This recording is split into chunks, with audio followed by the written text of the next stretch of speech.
Okay, hello everyone. Welcome to today's webinar, Clearing the Smoke, Understanding the Implications of Addressing Marijuana When Laws and Regulations Conflict. I'm Marianne DeChristopher, and I'll be your moderator. I'm the coordinator of substance abuse services through the Office of University Life at the State University of New York, and I'm excited to be hosting today's event. Before I introduce our speaker and hand over the microphone, I have a few housekeeping items to cover about today's webinar and the GoToWebinar platform.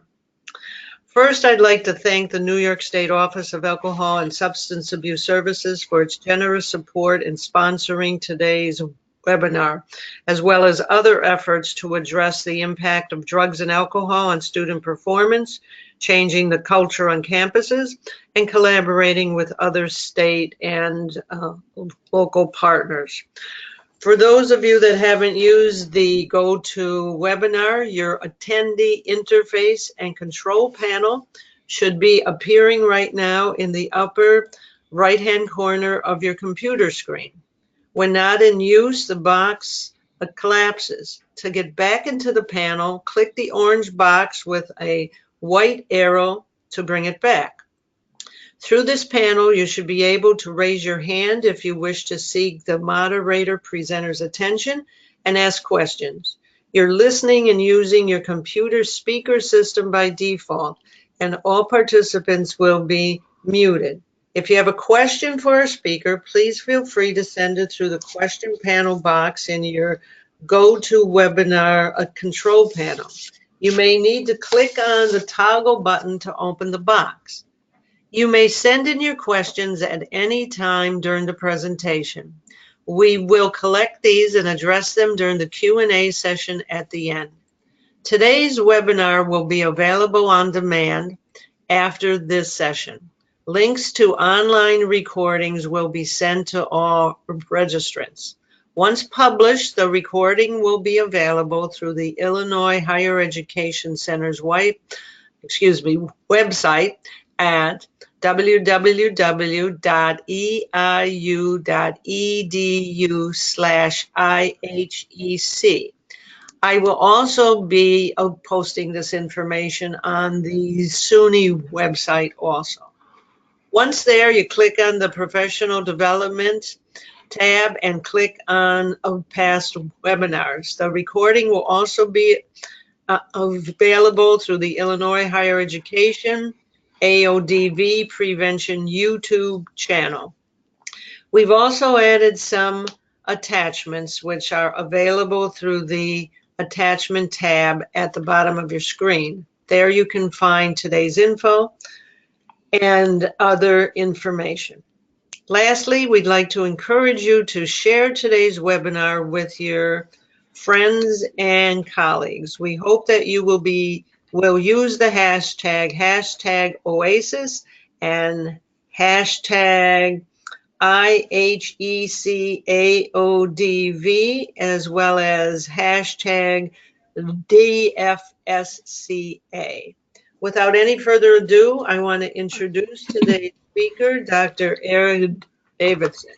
He currently serves as the Interim Director for the Eastern Illinois University Health and Counseling Services. He oversees the university's health service, counseling center, student insurance, and health promotion programs. During the majority of his 22 years at EIU, he has led campus health promotion and prevention efforts.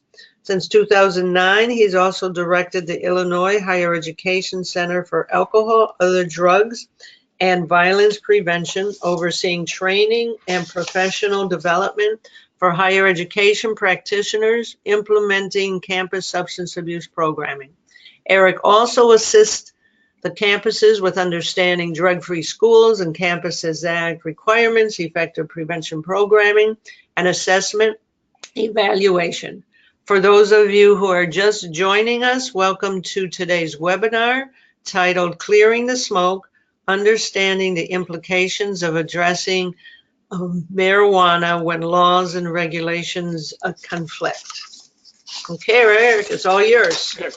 Thank you. I'm excited to be with you all today. This is an interesting topic, and one of the things that I will say is that I personally do not view myself as an expert in the subject matter, and part of that is because the field is changing and evolving daily. Some of the information that is brand new and up to date today is quickly outdated tomorrow. So you might find it alarming that a webinar presenter began by saying, I don't view myself as an expert. I think it's just because things are changing so quickly that it's difficult in some ways of keeping up. One of the things that I will say is that most of the sources that I have used are listed in the references at the end of the PowerPoint. So if you're wanting to know where I'm getting my information from, those resources are noted. If you will forgive me, I did have something wonky happen with the numbering of my sources at the end in the references section. So I'll be working on that and sending out a corrected, revised PowerPoint to everybody who's on today's webinar with those resources. When we look at what is going on, across the nation, we are seeing great changes. What was once completely considered a Schedule I drug and completely outlawed is now becoming legalized, decriminalized, medicalized across the nation, and with changes occurring within localities, municipalities, state levels, things are quickly changing. However, at this point in time, the federal rules and regulations that regard marijuana have not. And that has really created a misalignment. And with higher education being in the middle, being recipients of federal funding and having several federal regulations, rules, and laws that we have to abide and uphold in order to maintain our good standing with the government, in order to get financial aid, it has really kind of fuddled things up, for lack of a better phrase. So hopefully, as a result of this webinar, we're going to cover some things that you may or may not know. We're going to talk a little bit about the history of cannabis and marijuana laws in the United States, because I think it's important to have that historical perspective of where we've been, where we're at, to help us have an idea of where we might possibly be going. We're also going to talk about several federal laws and regulations which require us to ignore state and local marijuana cannabis laws. A lot of times I'll hear people, or I'll be asked by people, why do we have to abide by the federal laws? Is it really just only DrugFree Schools and Campuses Act? And that's a big piece of the puzzle, but there are actually several other federal laws and regulations which, when pieced together, really have put us as institutions of higher education in the setting that we're in. I'm also going to talk a little bit about the Americans with Disabilities Act and its impact on medical marijuana and request for accommodation. I hear from campuses all across the nation coming and saying, we're having parents, we're having students indicate that they have a prescription and that we should be providing them accommodations, especially for those first-year students or second-year students that may have on-campus residency requirements. So we'll talk a little bit about that act and what it really says you can or don't have to do. We'll talk a little bit about some case law that has happened over the past few years that I think is important for us in higher ed to know, as I think it guides our practice of what we do in terms of maintaining compliance with the federal regulations. We'll talk about policy on campus, and even though you may not be changing your policy, some things that you might want to be doing to provide some education and awareness to your current students, staff, and faculty, as well as prospective students, their families, as well as guests to your campus. We'll talk about some considerations for off-campus use, as well as how to address the issue on campus using a social ecological model. So a lot of ground to cover in a relatively short time. So starting out with history, interestingly, when we look at the United States, back when we were colonists under Great Britain, King James I ordered every colonist to grow 110 hemp plants for export for fiber. So from the very beginning of the colonies, marijuana and hemp and cannabis were really present and a part of our society, our government, our economy.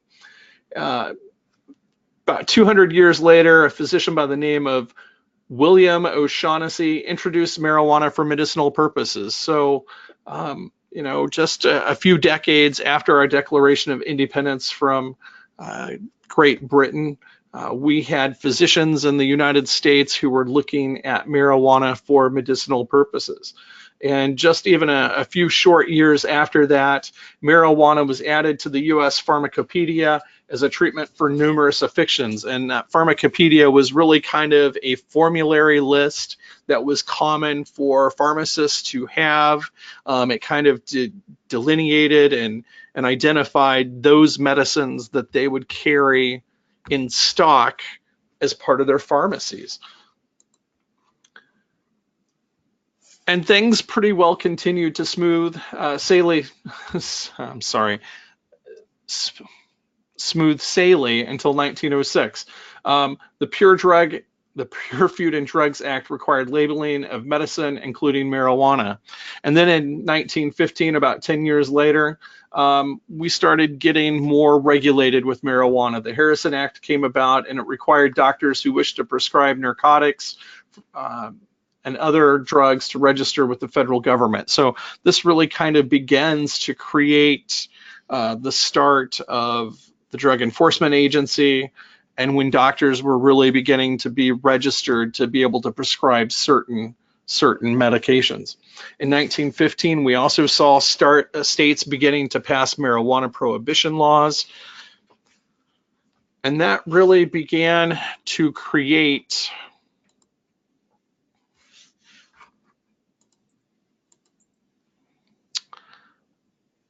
a movement to really begin outlawing and banning cannabis.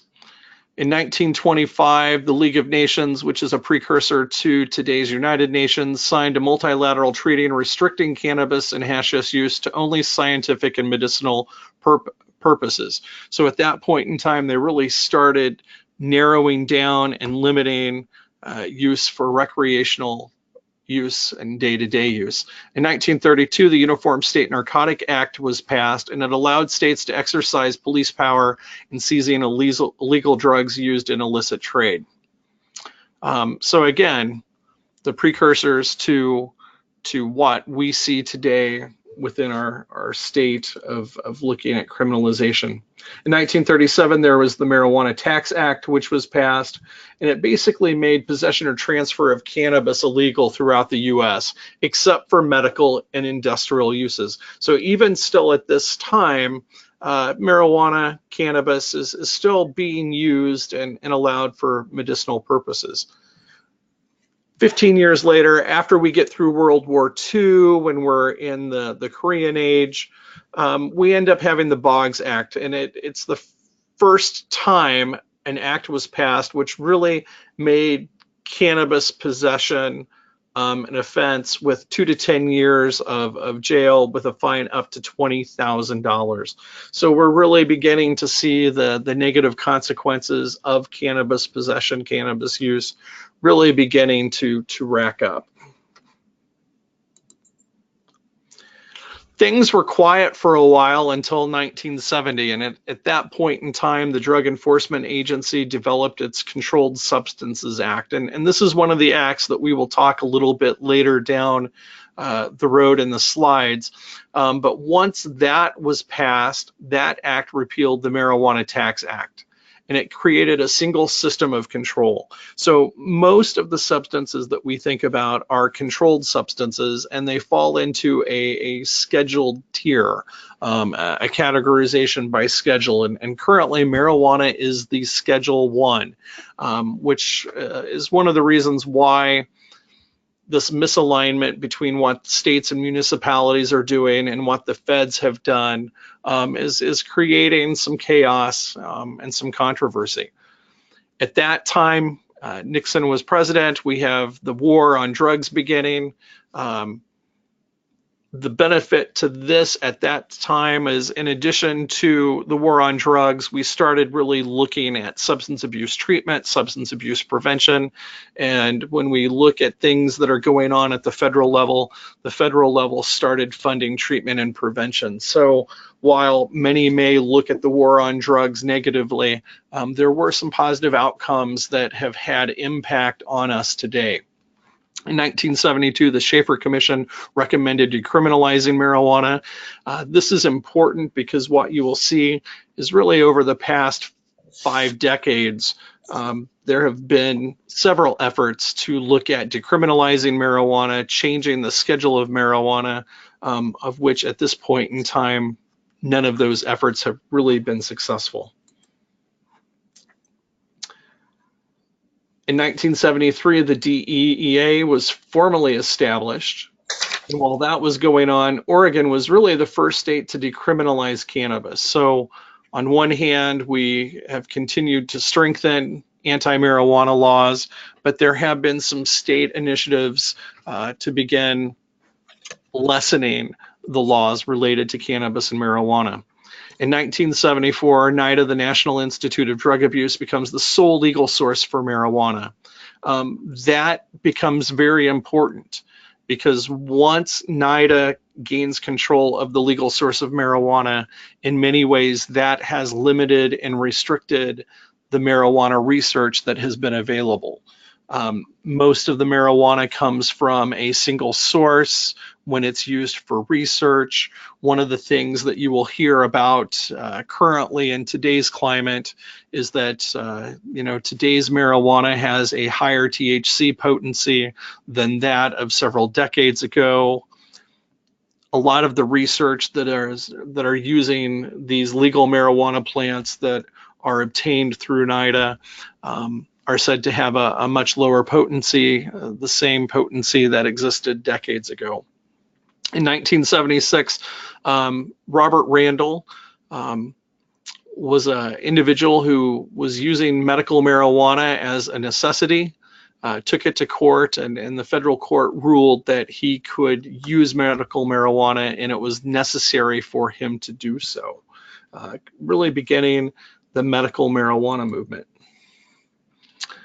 That was followed up in 1978 by New Mexico, which was the first state to pass medical marijuana laws.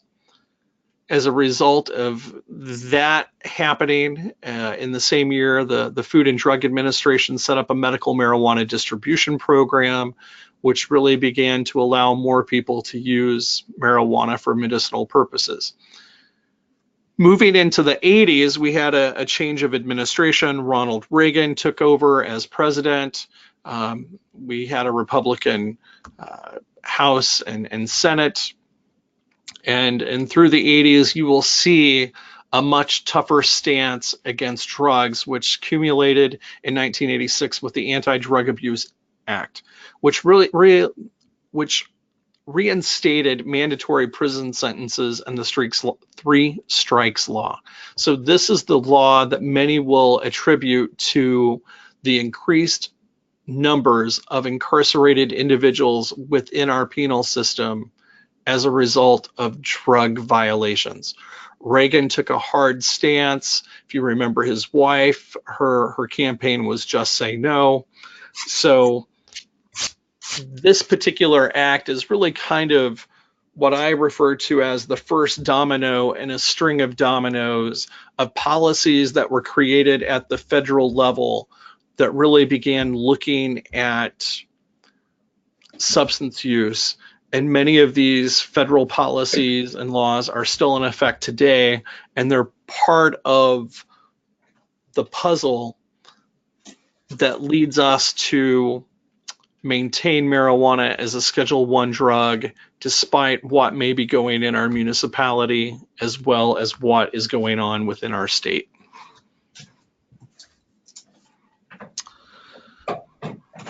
Interestingly, court battles can take a long, long time. And one of the points that we talked about in the 70s was a court battle regarding marijuana scheduling. And almost 18 years after the court battle began, the courts came back and said, marijuana is a Schedule I drug. There will be no reclassifying, rescheduling it to a lower schedule. In '96, California became the first state to legalize medical marijuana. And we began to see a change in attitudes toward marijuana, attitudes becoming more favorable, a decreased perception of negative outcomes, of negative consequences, and things kind of snowballed. In 2009, during the Obama administration, Ogden was one of the bureaucrats at the Department of Justice. I cannot remember if he was a deputy director or what his actual title was, but at that point in time, he wrote a memo basically saying federal governmental resources should not be directed toward prosecuting medical marijuana users who were in clear compliance with state law, that the focus should be on traffickers.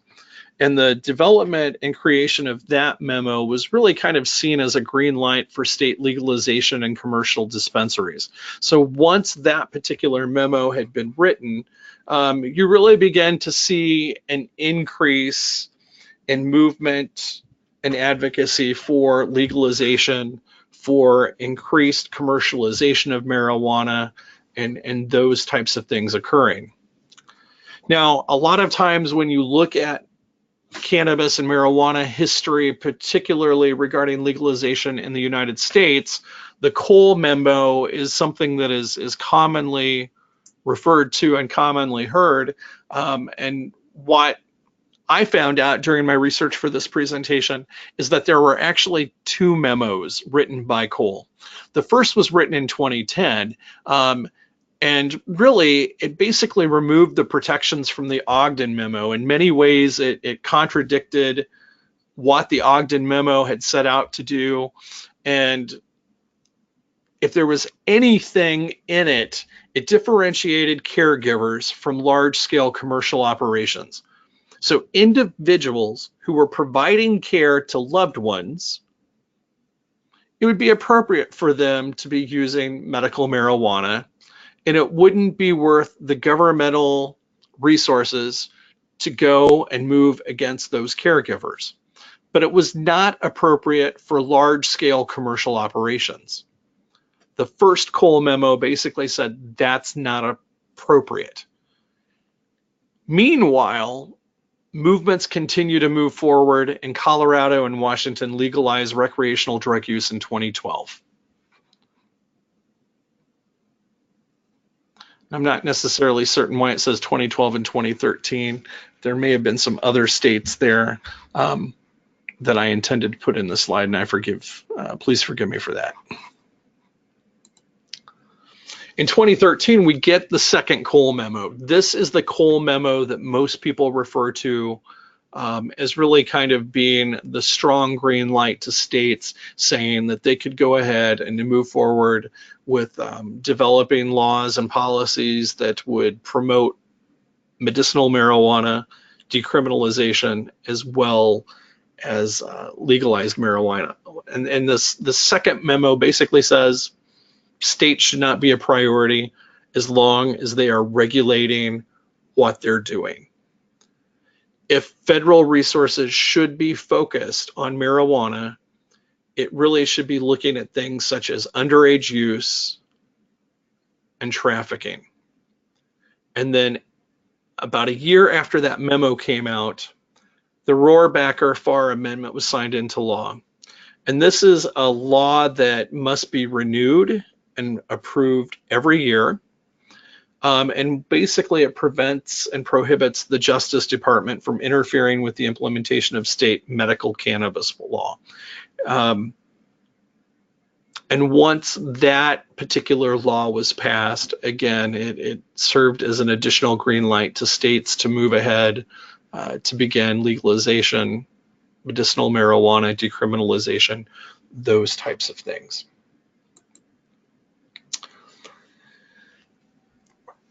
When President Trump took office, he had appointed Jeff Sessions to be the Secretary for the Department of Justice. And at that point in time, Sessions rescinded the second Cole memo.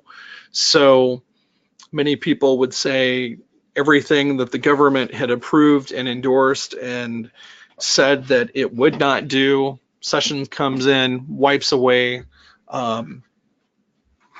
and it allows the federal government to go ahead and begin looking at prosecuting states, businesses, those types of organizations. Sessions also tried to get those in Congress to rescind the Rohrabacher-Farr Amendment, but as of this point in time, he has not been able to do so. So when we look at where we're at, currently there are 16 states that allow medical CBD. And CBD, for those of you who are not aware, is cannabidiol, and it's at least one of the 113 active cannabinoids identified in cannabis. In addition to those 16, we have 32 states that allow medical marijuana. 13 have decriminalized marijuana, and 10 states have passed legalization.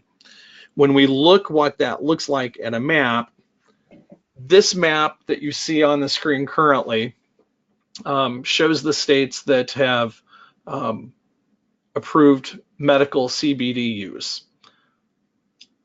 What you will see is that a large portion of those states are really in the southeast region of the country. So we're looking at Mississippi, Alabama, Georgia, the Carolinas, Tennessee, Kentucky, Virginia, Florida. Again, the old South, the Southeast. When we look at medical marijuana, it's really widespread across the country. When we look at the western part of the state, almost all the states in the western part, in the mountain, in the Pacific time zone, west of the Rockies, have medical marijuana with the exception of Idaho and Wyoming. When we look at the Mississippi belt, the lower Mississippi, Illinois, Missouri, Arkansas, Louisiana have approved it. And then when we look further out to the east, the states in the northeast have done it. The states in the southeast have not, but they have the medical CBD. When we look at states that have decriminalized, you will find that the majority of them tend to be on the eastern side of the United States. And I think a large rationale for that is when we look at the states that have legalized marijuana,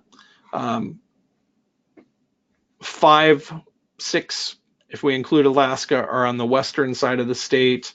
The Corn Belt, the Midwest, seems to have maintained its conservative roots and have not gone that way.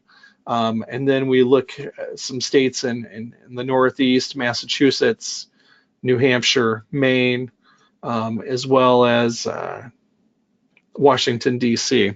So what's interesting is I had a presentation similar to this where I had used similar slides about 3 years ago.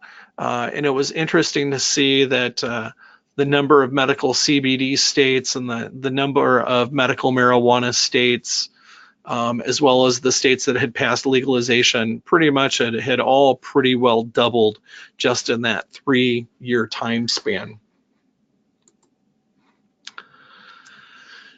We've talked a little bit about the history and we've talked about where we're at, but the real question becomes, why are institutions of higher education required to ignore state and local marijuana laws? And that's probably one of the reasons why the majority of you are here today.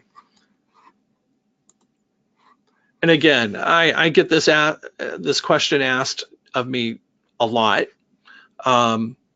And a lot of people think the simple answer is we must do this to maintain compliance with the Drug-Free Schools and Campuses Act. And I would say that's the simple answer. The complex answer is that we have the Controlled Substances Act of 1970, the DrugFree Workplace Act of 1988, the DrugFree Schools and Campuses Act of 1989, as well as the Americans with Disabilities Act. As we talked earlier, the Controlled Substances Act was created in 1970. During the past 49 years, substances have been added, removed, or transferred from schedule to schedule. So it is something that is commonly reviewed, periodically reviewed. New drugs are added. Sometimes drugs are taken away from one schedule and moved to another schedule. When we look at this, it's comprised of 5 schedules. Marijuana is currently considered a Schedule 1 drug, and Schedule 1 drugs are those that are considered to have no acceptable medical use in the United States, that there is typically a lack of accepted safety for use under medical supervision, and has a high potential for abuse. So in addition to marijuana and cannabis, we typically include heroin, ecstasy, LSD in this particular classification. Schedule 2 are those that have a high potential for abuse, which may lead to psychological or physical dependence. Typically, we find these to have an acceptable medical use in the United States, and they're accepted as having a degree of safety for use while under medical supervision. These particular drugs would include morphine, opium, codeine, oxycodone, methadone, amphetamines, particularly Adderall and Ritalin. So again, these typically are drugs that we probably, unless there is a clear medicinal purpose, we would not be advocating our students to be using, particularly recreationally. My opinion and thought is that if marijuana were ever to be rescheduled, they would probably just move it down to Schedule 2. And really, my thought is moving it from Schedule 1 to Schedule 2 may not necessarily change a lot of things for us on a college campus in terms of prevention, maybe a little bit of enforcement, but those are some issues that we'll cover a little bit down the road. Schedule 3 has less potential for abuse than substances in Schedule 1 or 2. If a person were to abuse them, there might be a moderate or low physical dependence. And a lot of times these are things like Tylenol, buprenorphine, anabolic steroids, those types of medications. And again, things that probably are typically prescribed. Schedule 4, lower potential for abuse. So what you're seeing is as we move down the schedules, there's really just less potential for abuse. Schedule 4 would be Xanax, Valium, Halcion. And Schedule 5, very low potential for abuse. And things in this category would be like Robitussin AC. And it's really preparations containing limited qualities of narcotics. So, one of the questions would be, if marijuana were rescheduled, where would it go? My thought is that it would probably go to Schedule 2, maybe Schedule 3, but probably Schedule 2. One of the things that I like to get people to think about, and one of the things that I typically don't hear a lot of conversation about, is the comparison between alcohol, tobacco, and marijuana. A lot of times when I look at what states and communities may be thinking about doing in terms of addressing marijuana use, is really kind of comparing it to how we have regulated alcohol, how we've worked to prevent alcohol, how we've worked to treat alcohol. I think there are some strong cases for doing so. But one of the things I like to remind people is that alcohol and tobacco are not controlled substances. So when we start thinking about marijuana and the possibility of it being rescheduled, or when we start thinking about it as a legalized drug, a decriminalized drug, when we start thinking about medicinal marijuana, I think one of the questions we really have to think about is, will marijuana be reclassified to a lower schedule? Or will marijuana be removed from the classification schedule and become an uncontrolled substance? I think some of the analogies that we make in terms of thinking this is how we should handle marijuana when it's decriminalized, when it's legalized, we need to look at it very similarly to alcohol. Probably some good lessons there, but I think we also have to realize that it may not be removed from the classification system. Therefore, it's not entirely exactly like alcohol. And that may be what creates some implications and some difficulties for us as we try to address this issue within collegiate populations and on our college campus. Because even if it is scheduled at a lower class, we will still have to abide by the federal rules and regulations depending upon where it's placed. One of the other federal acts that we have to look at is the DrugFree Workplace Act of 1988. And this basically requires some federal contractors and requires all federal grantees to agree that they will provide a drug-free workplace as a precondition of receiving a contract or grant from a federal agency. Most of our institutions of higher education receive contracts and grants. Most of us get at least Title IV financial aid. Many of us have research offices that get grants through federal sources, whether it be for service, research, science, equipment. And that would put many of us under that category. When we look at the requirements, we must maintain a drug-free workplace. Requirements will vary depending if the organization is an organization, if the contractor or the grantee is an organization or an individual. And the organizational requirements are really more extensive and really require a greater comprehensive program. So for those of you that may have been on the webinar a few months ago when we were talking about the drug-free schools and having a comprehensive program, the Drug-Free Workplace Act really works hand in hand with the Drug-Free Schools and Campuses Act in terms of having a comprehensive program. When we think of the Workplace Act of 1988, it covers both temporary and full-time employees. It would cover student employees, especially those that get Pell Grants. It has to require an ongoing program that must be maintained. The employers get to choose whether or not alcohol and non-prescription drugs are included. And again, alcohol, why would you not include it is always a question that I would like to ask, but I think it goes back to the fact that alcohol is not a controlled substance. One of the things that I always found interesting growing up is that I was exposed to a lot of commercials from a drug-free America.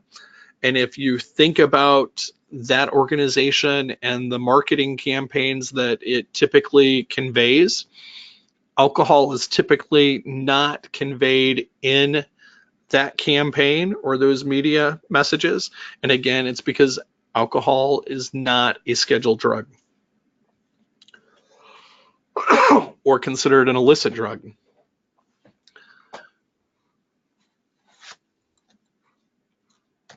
Like many federal laws, if there is an issue, if there's non-compliance, the contract or grant could be suspended, that may be terminated, or they may be prohibited from receiving or getting future contracts or grants from a federal agency up to a 5-year period. So chances are our human resource folks are very aware of the Drug-Free Workplace Act. Those of us who work with students may not have as much of awareness of it. But together with the drug-free schools, it develops a stronger rationale as to why we need to comply. The drug-free schools, for those of you who were not on the webinar in the fall, really it basically says we have to have a program, a comprehensive program that prevents the unlawful possession, use, or distribution of illicit drugs and alcohol by students and employees. Being that marijuana is considered an illicit drug, we're required to maintain and abide by this. For those unfamiliar with the drug-free schools, there are really 3 main areas of that particular law. One is that we send out a notice to everybody and they get that notice annually, that we have a comprehensive program that addresses alcohol and other substances, and then every 2 years we do a review and develop a report on our efforts and how effective they are, as well as how effective our policies are. I often get asked, the Department of Ed really hasn't been monitoring the drug-free schools, so do we have to worry about being audited?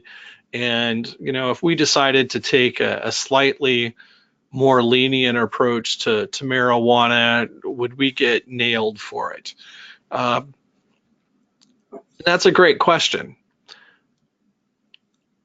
There is this myth that the Department of Ed is not monitoring the drug-free schools, and we know that within the last 5 to 6 years that has changed. Schools are being audited, particularly during Title IV compliance checks, as well as Clery compliance checks.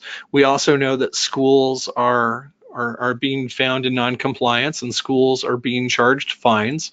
I learned this week that the fine for non-compliance for drug-free schools and campuses act violations, as well as Clery violations, could go up as high as $55,000 per violation. So this concept the Students for Sensible Drug Policy had, changing drug and alcohol policies on campus has never affected federal funding to institutions of higher ed is correct. I'm not aware of any institution of higher ed that has had federal funding taken away as a result of a violation for the Drug-Free Schools and Campuses Act, but I am aware of numerous campuses that are being found in violation that are having to pay fines. As for changing marijuana policies, being more pro-legalization, pro-decriminalization, at this point in time, I've not seen any universities and program review findings be found in violation for those types of things. But I think it could happen. And I think a large part of that depends upon what the philosophy is of the current administration that would hold seat in the White House. And I think looking at where we were at under the Obama administration, looking where we're at under the Trump administration, depending upon how long the Trump administration stays in office, and then depending upon who may take over the White House following President Trump, I think it's going to be real interesting to see if we maintain the current course that has been, or if things continue to change and evolve as we've seen the change and evolvement over the drug-free schools in the past 5 years. The act that I think is really important is the American Disabilities Act of 1990. And when we think about this particular act, it's a civil rights law. It basically prevents and discourages discrimination against individuals with disabilities, whether it's in the workplace, whether it's in educational settings, whether it's public transportation, really anywhere public, anywhere private that are open to the general public.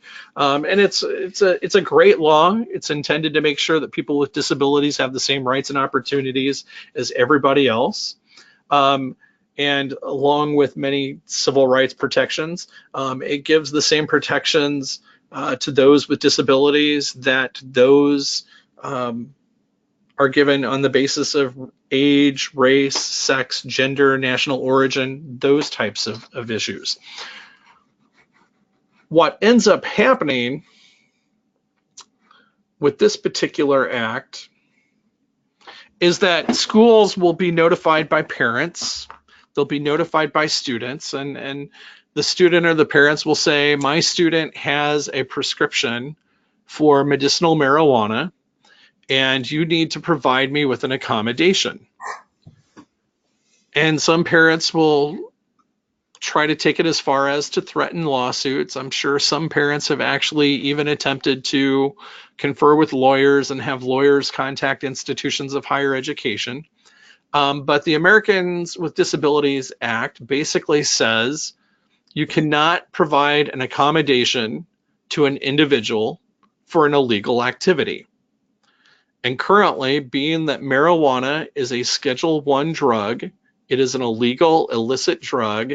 Therefore, ADA does not require an accommodation for medicinal marijuana.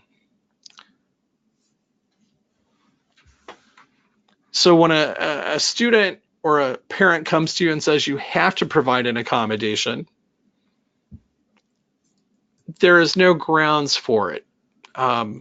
Illegal drug use is not a justifiable accommodation underneath this particular law.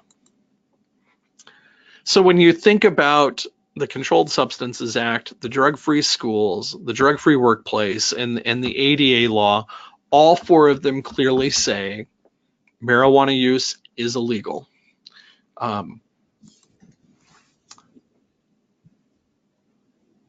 All four of these acts apply to all of our institutions who receive federal funding. So to go against them potentially could cause risk to lose federal funding. It applies to all instances of use on campus property, as well as official off-campus events. And really, in many ways, nothing has changed. The laws that we have been ruled by for years continue to move forward. They've not been altered, they've not been amended. So until marijuana becomes either a lower scheduled substance or becomes an uncontrolled substance, even if there is a change, I believe we will still have some discrepancy between federal and state law, even if the marijuana and cannabis gets a lower classification.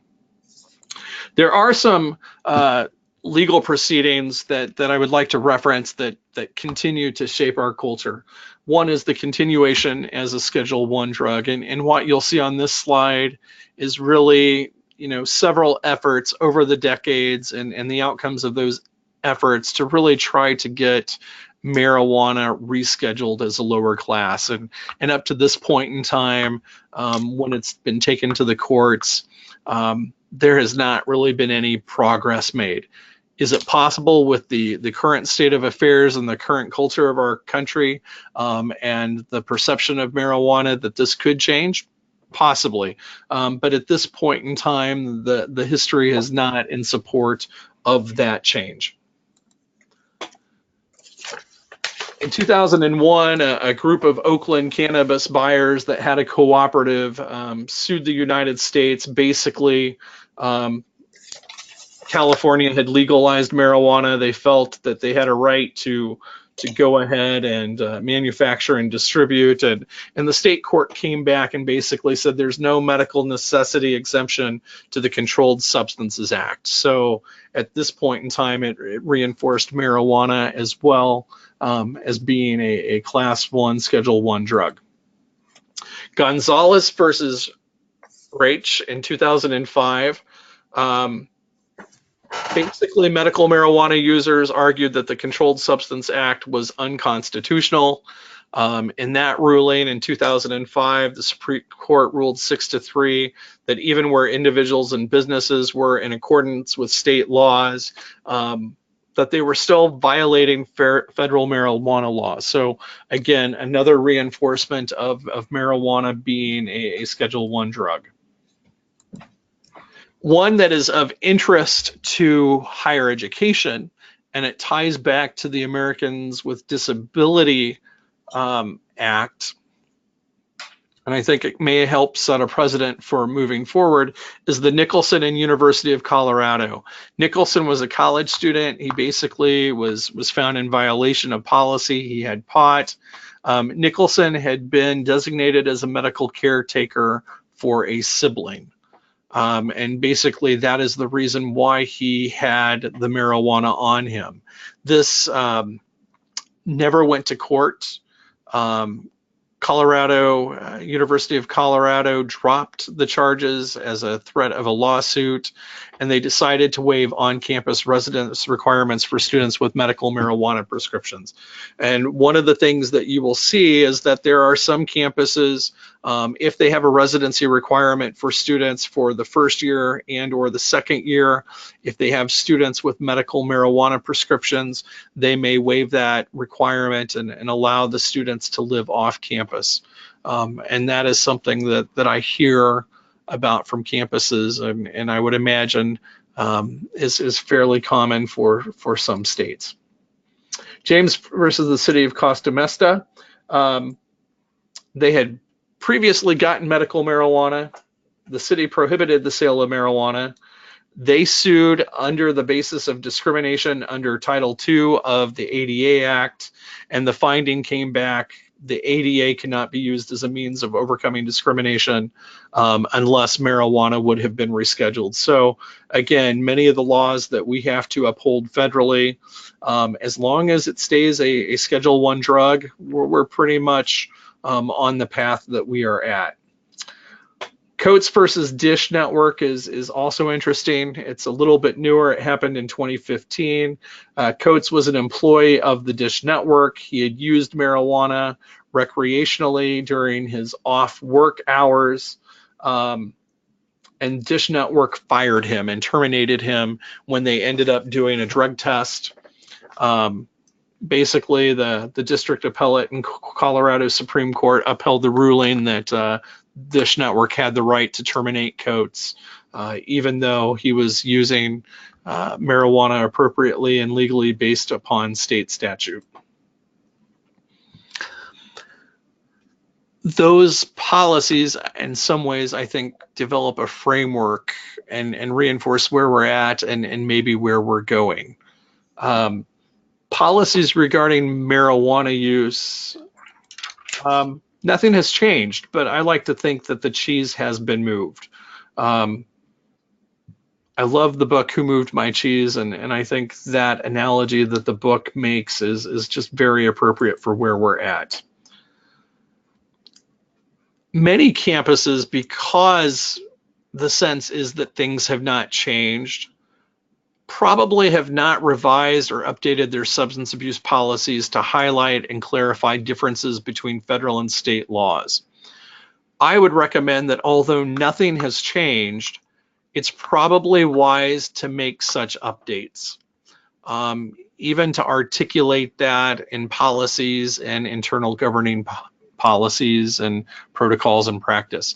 I imagine many schools probably mention or talk about the difference between federal, state, and municipal laws during orientation periods, conversations with new parents, maybe during health service, medical talks to new and incoming families. And if you've not done so, I think there are several opportunities for you to do so, and there's a need to do it. So if you are looking at reviewing and revising your policies, even though we've not seen a change in federal law, I think it's important to indicate your institution's adherence to federal laws and regulations. I think many parents and families think, okay, it's okay to do this in the community, it's okay to do this at home, the state has approved it, it'll be okay for my student to be able to do this on a college campus. And I find that many parents are surprised that that is not the case. So I think it's important to talk about the differences between the state and local laws with the federal laws, and let people know that. I know a lot of times people will say this affects all cannabis use, but I think it's important to highlight all forms of cannabis use. Many people may think of marijuana, they may think of smoked marijuana, but we know that marijuana culture has changed. There are edibles, there are dabs, which are also known as shatter, butane hash oils, wax. We know that marijuana can be vaporized and vaped. We know that there's also oil sprays and tinctures. So there's just an ever-growing list of ways that marijuana and cannabis are used. And it may be important to highlight all of those. With many of our tobacco-free campus policies and state tobacco-free campus laws, it makes sense that, well, my student has a prescription for smoked marijuana. I understand why they can't use on campus, but I don't understand why they can't have edibles. So really, again, highlighting all forms of cannabis, marijuana, and the differences between the laws. When you are looking at your policy and updating it, I think it's important to talk about how the policies will be enforced, how it will be monitored, what's the sanctioning process, particularly for on-campus policy violations. Many campuses may also look at off-campus policy violations for alcohol. It may be important to consider whether or not your campus will be looking at off-campus policy violation use for marijuana. In many situations that I'm aware of where it's been legalized, it's still illegal for those minors to use marijuana. So if you have an on-campus student who goes to an off-campus party, the party gets busted, that underage student is found in violation of marijuana laws. Do you let the city take care of it? Do you work with the city? That's probably one of the areas where what you are doing to address alcohol, you probably want to have some consistent policies and practices that are in alignment for addressing off-campus marijuana use. And probably one of the big issues is once you tailor and modify your policies, making sure that student, staff, and faculty and families are fully educated regarding this issue.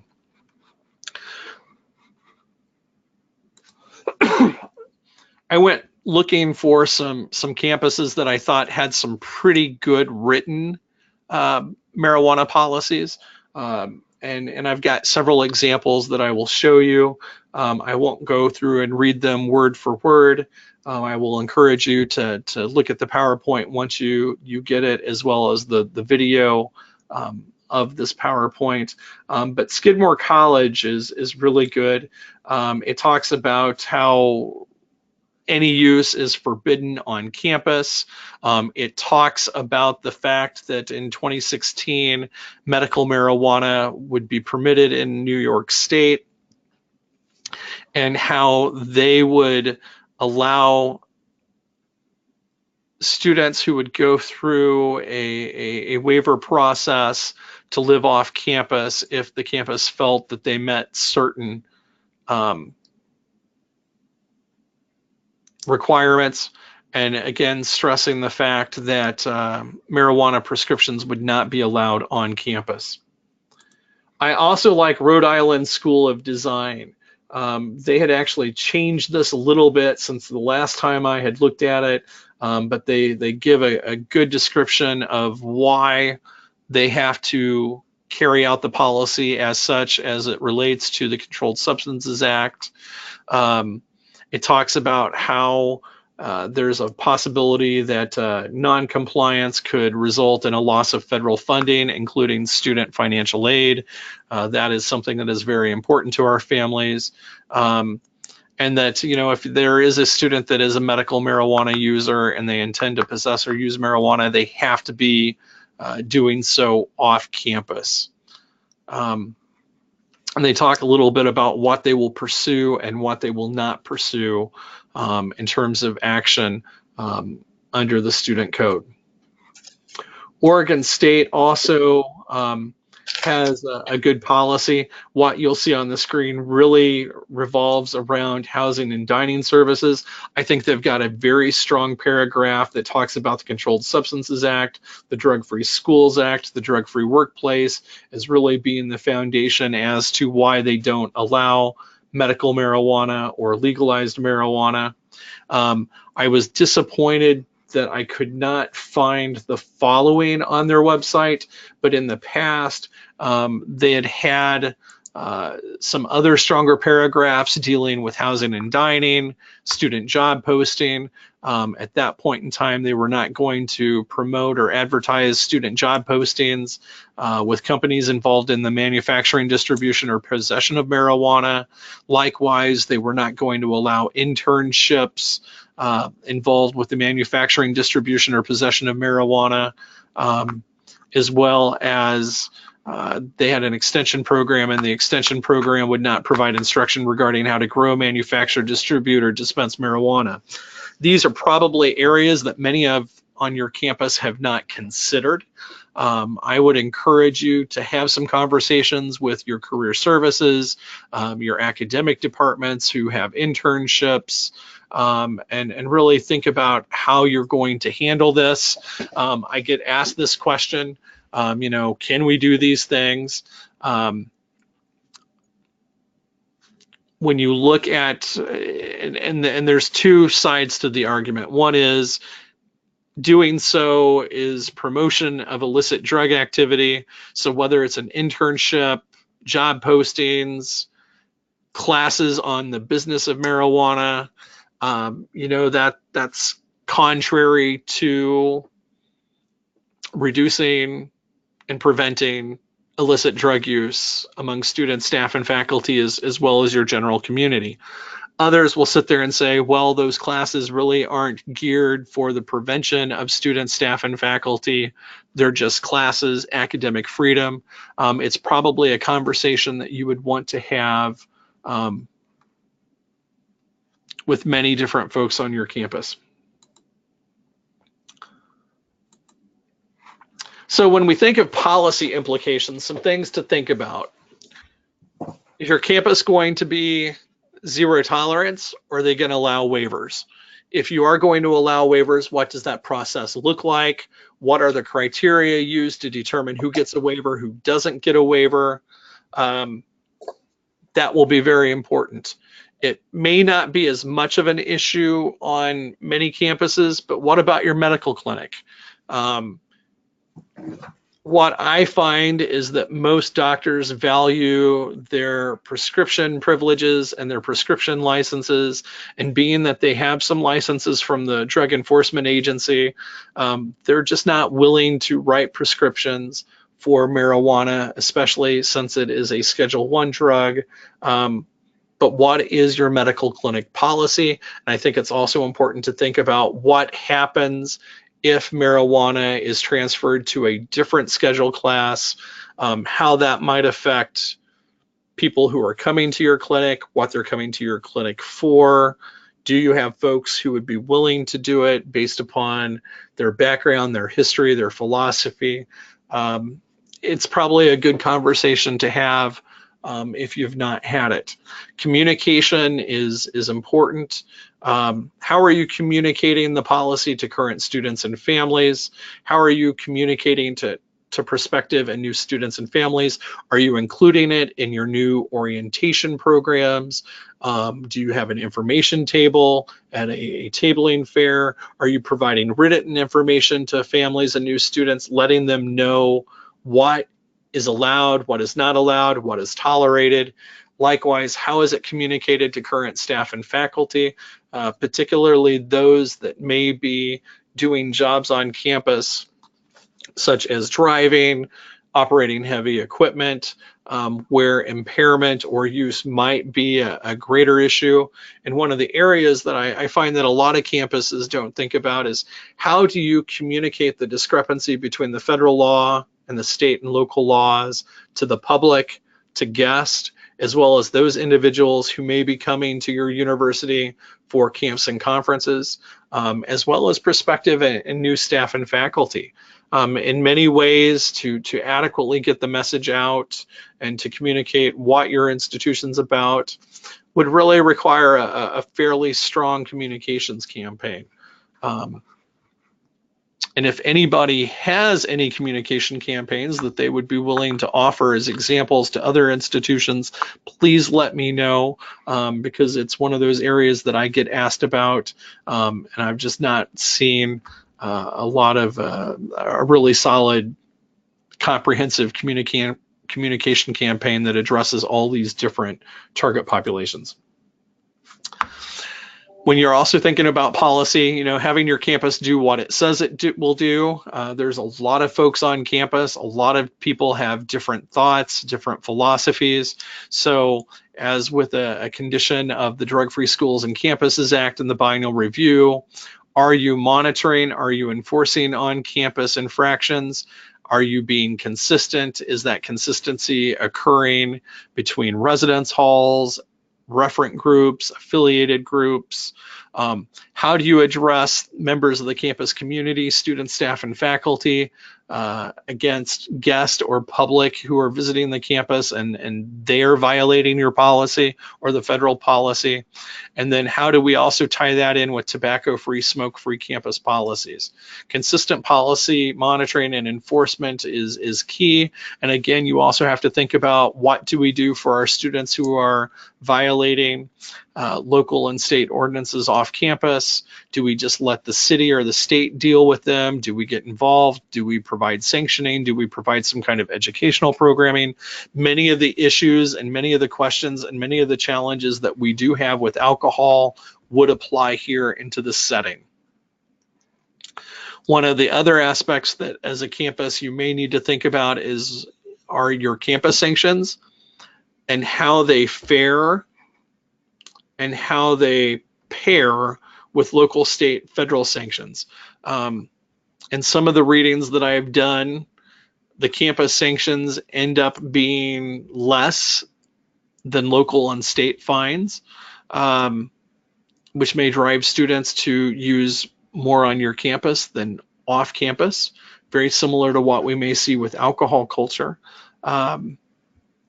But thinking about what is comparable, what is reasonable, and why you would actually issue a fine, or what other sanctions you might end up administering it. And again, it goes to that alcohol penalties versus marijuana penalties. Marijuana is a controlled substance, alcohol and tobacco are not. So as a controlled substance, does that alter what you do and place it at a higher importance when it comes to sanctioning?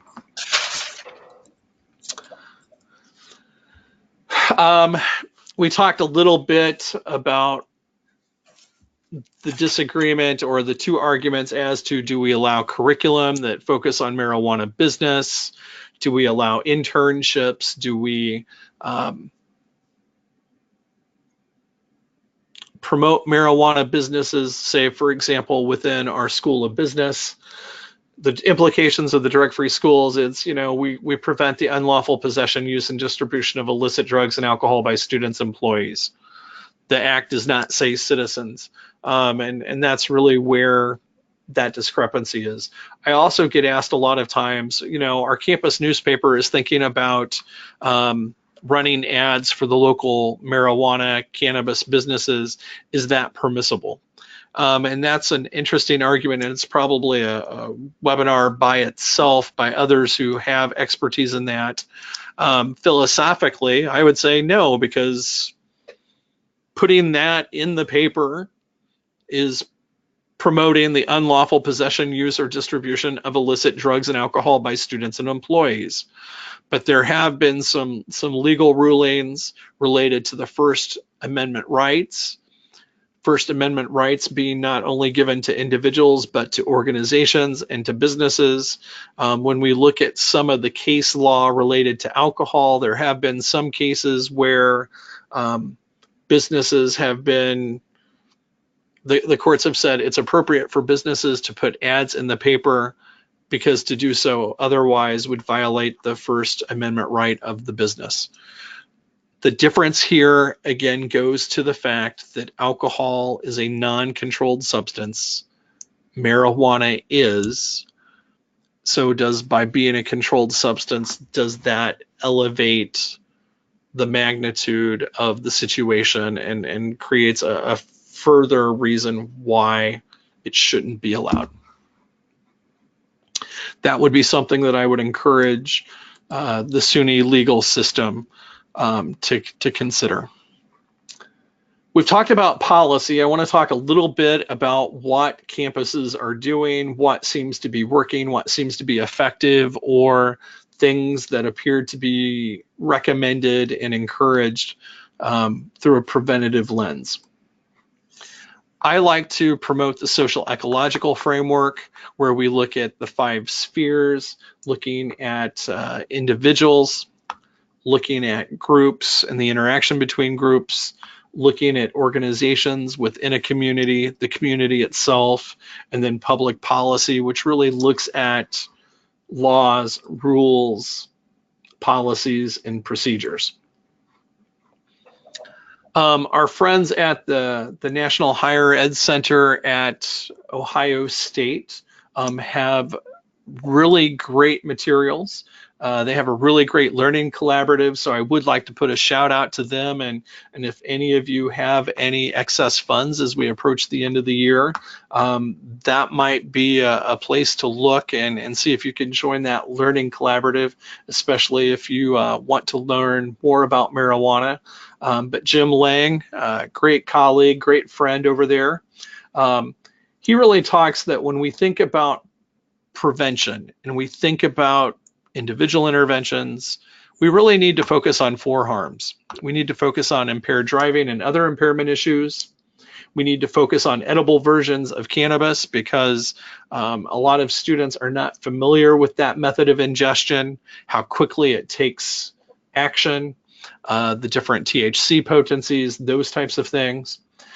He says we need to really focus on academic performance. And my colleague Amelia Araya from the University of Maryland, she has done a lot of work on academic performance, and she, along with many other researchers, can make a very strong case of the relationship of regular frequent marijuana use on academics. We know that there is a growing body of research on brain development, and knowing that our younger college students are still in the process of brain development, that regular heavy use of marijuana could affect that. And then we also know that there is a risk of cannabis dependence. So when we think of educational programs, when we think of one-on-one interventions, these are probably informational areas that we might be able to increase motivation to alter or change cannabis and marijuana use. David Arnold, a great colleague, vice president of NASPA, for years had been in charge of the Coalition of Colorado Campus Alcohol and Drug Educators. As part of that grant work, CADE and NASPA put together a higher education cannabis prevention toolkit.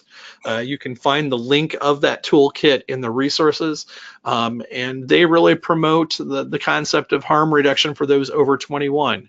So just as we have developed harm reduction strategies for students over 21 when it comes to alcohol, there are some harm reduction strategies that we might suggest and promote to those over 21 if you are in a state that is legalized and has allowed those over 21 to do it based upon state regulations. Going to regular prevention programs, looking at screening, brief interventions, and referral to treatment, commonly known as SBIRTs. Those are particularly effective. There's a good body of research to support that work, especially using the Cannabis Use Disorder Inventory Test Revised, the QDIT-R.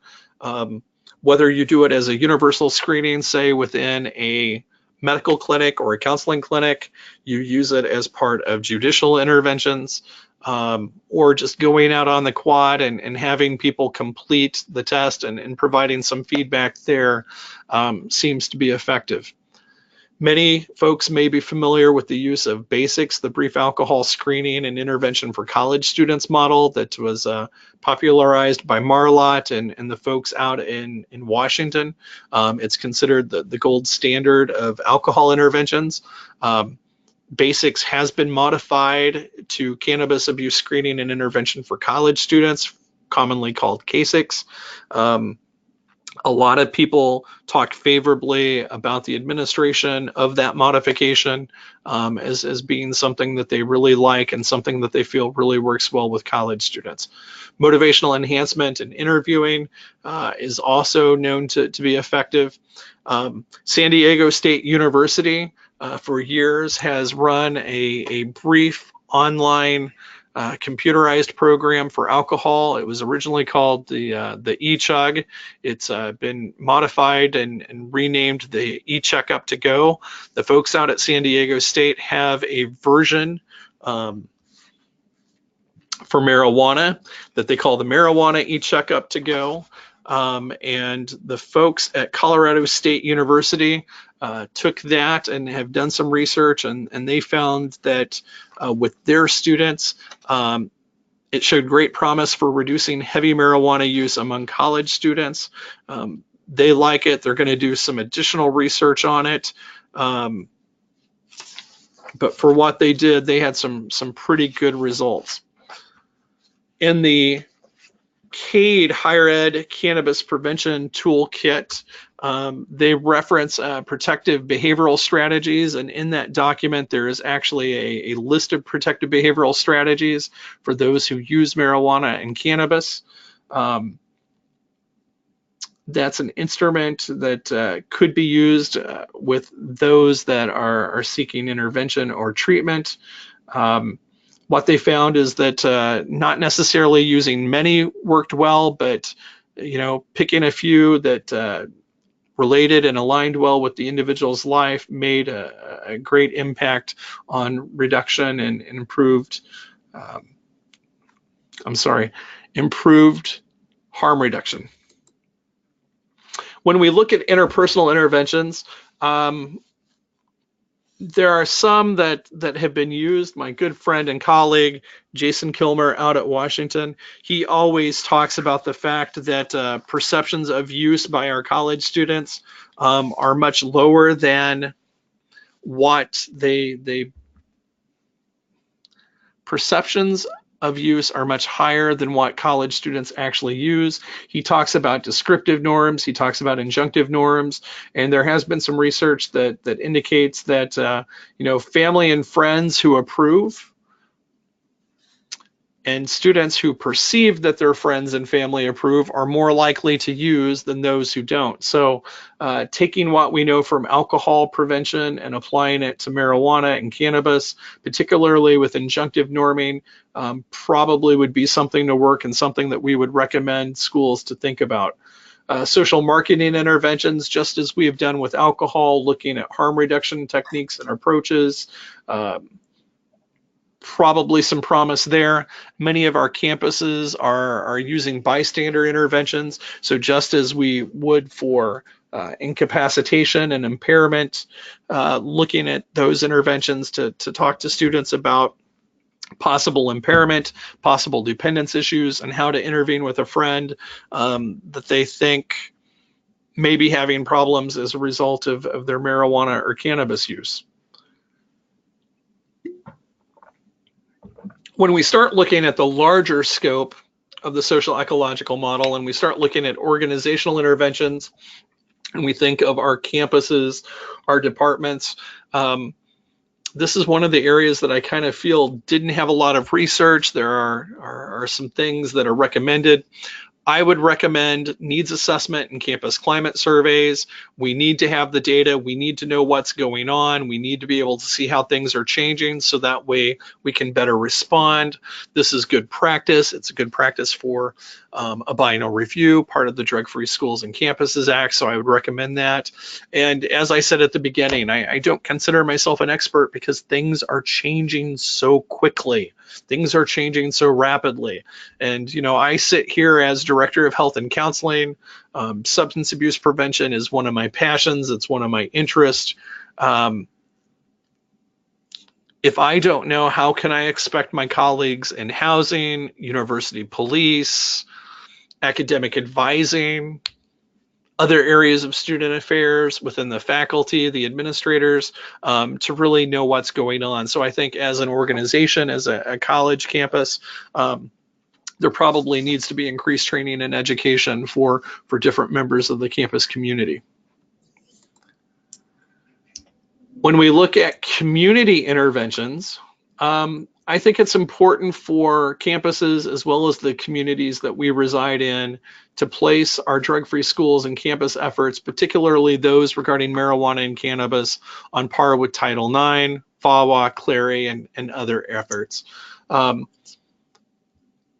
My perception and my opinion is we have received other federal mandates, other federal guidance, which has been more specific, more precise, more clarified, higher expectations to engage in programming and efforts related to these acts and the Drug-Free Schools and Campuses Act has kind of become the forgotten mandate.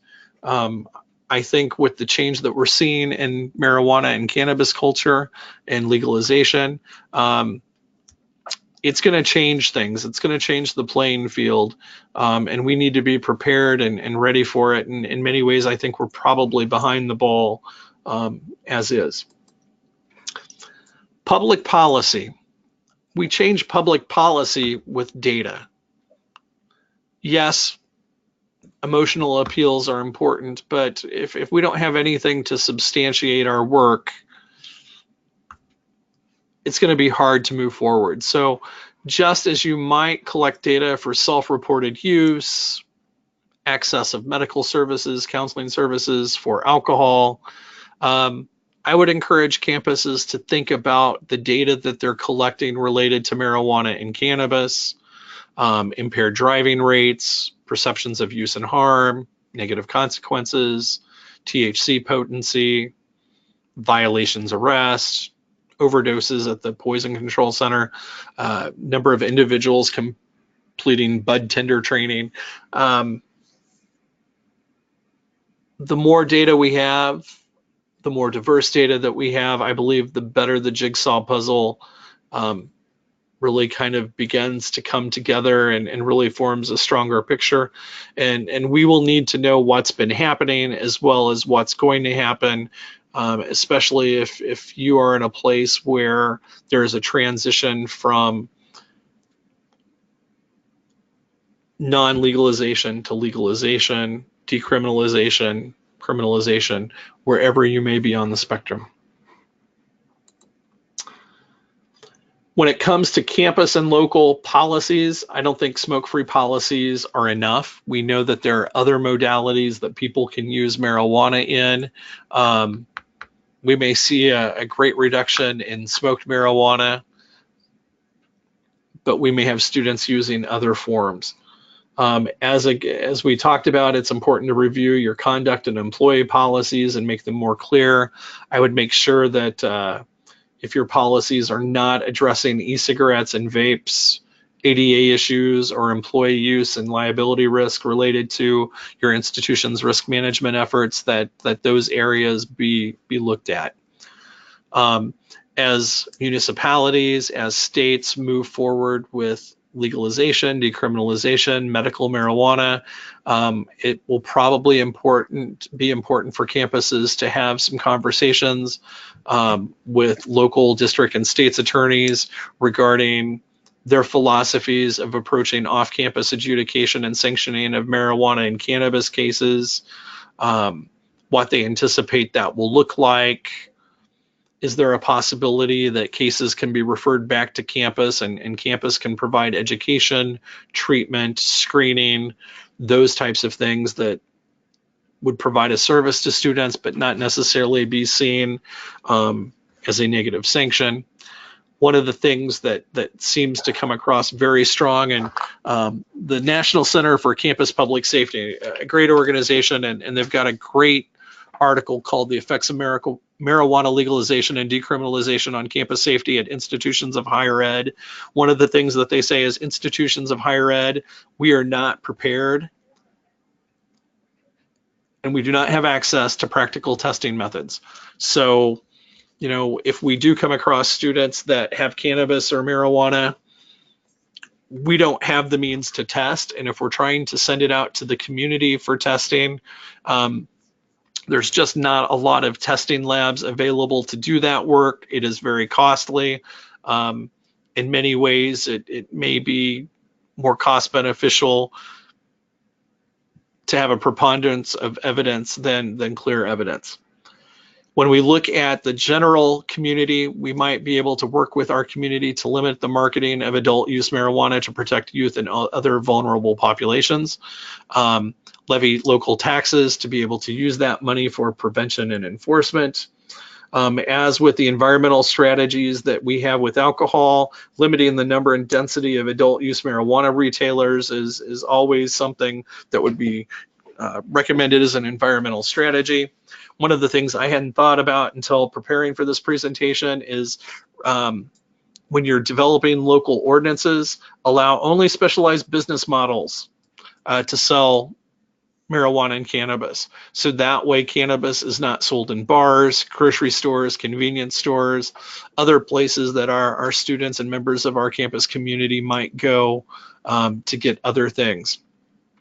Working at the state level, working at the local level, maybe look at warning signs regarding key negative health implications. And then one of the other things that is recommended is, just as we have done with responsible beverage service training for alcohol, make sure that those bud tenders who are selling marijuana and cannabis in retail establishments have some form of training similar to responsible beverage service training.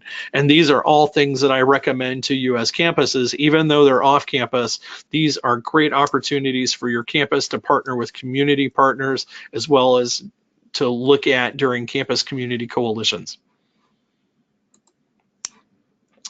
When we look at the state level, you know, we all would probably agree states need to invest more into prevention, education, and health promotion efforts.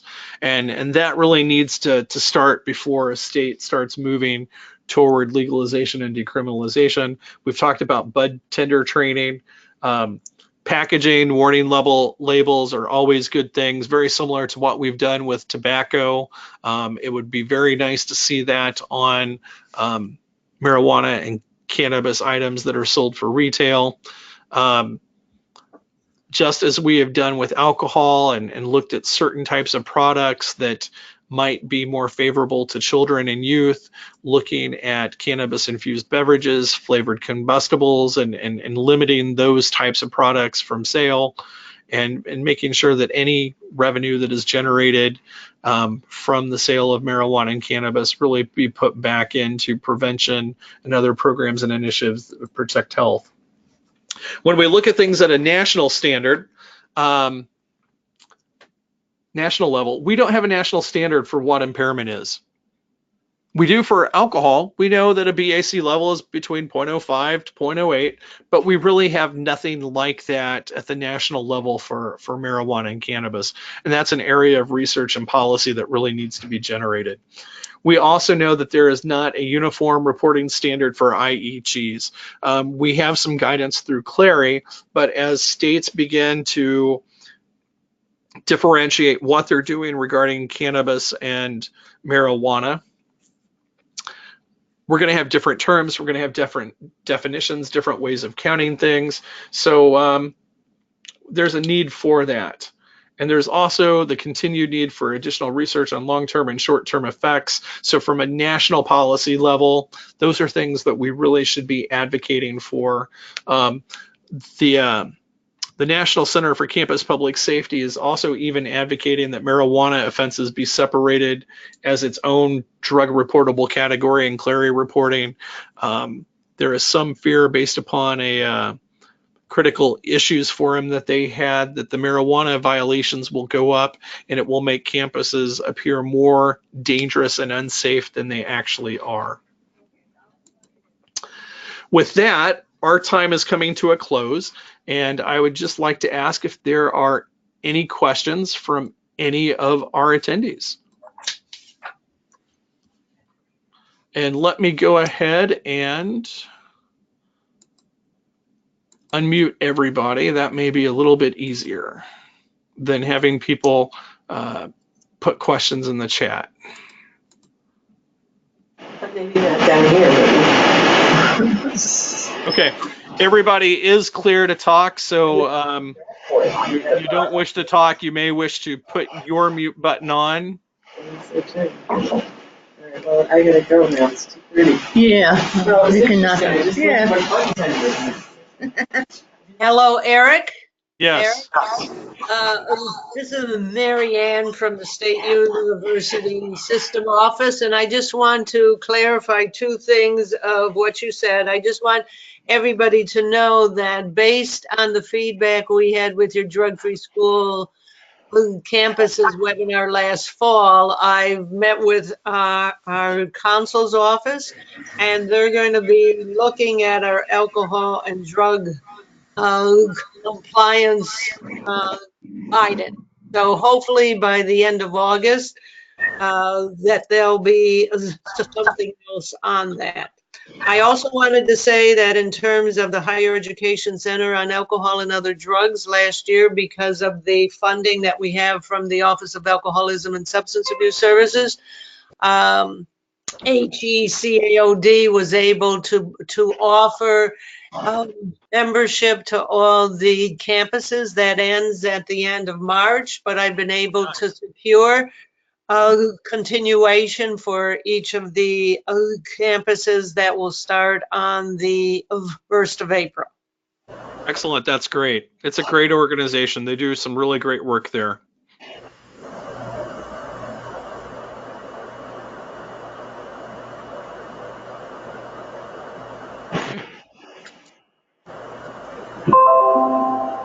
I am not seeing anybody send any questions by chat. I want to give everybody one last opportunity to ask any questions verbally. I've gone ahead and unmuted everybody.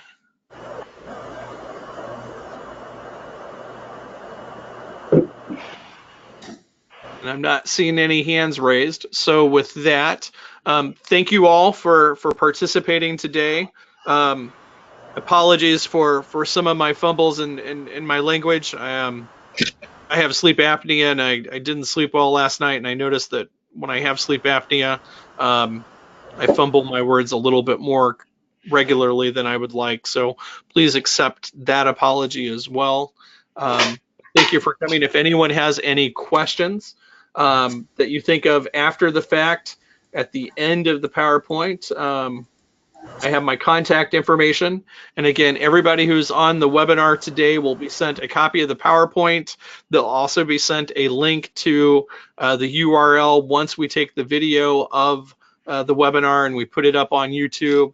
And we'll also be sharing that with Mary Ann for distribution to the other schools in the SUNY system. So with that, thank you for coming today. Have a great day, and hopefully it's warm and sunny where you're at. Thank you. Mary Ann, do you have anything that you would like to end with? No, I just want to thank you, Eric, and I want to thank everybody for the time.